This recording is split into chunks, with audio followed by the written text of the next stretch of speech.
Da višak slobodnog vremena koje je donijelo vrijeme pandemije može donijeti višestruku korist, dokazuje primjer Splićanina Dejana Grepe.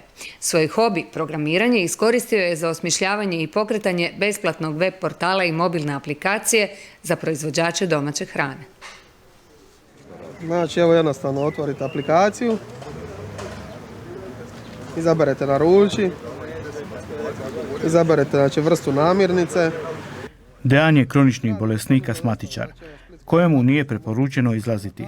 Stoga mu je samom nužna bila dostava namirnica, no domaćih proizvoda poput voća, povrća i ribe za naručiti nije bilo, pa je osmislio besplatnu mobilnu aplikaciju namijenjenu isključivo prodaji domaćih proizvoda.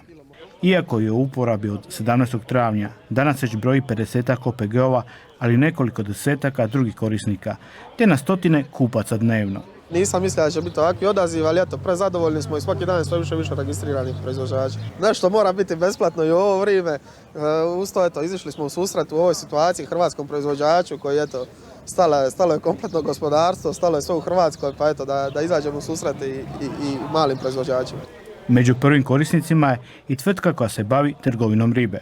Iskreno da vam kažem, nismo očekivali da će biti toliko ljudi, ali smo spremni za sve narudžbe što se tiče ribe i što se tiče dostave. Riba dođe u Porat, mi objavimo na našim Facebook stranicama i na OPG2Go da je riba došla, ljudi naručuju ribu, mi ribu zaprimimo danas i isporučujemo odmah sutra.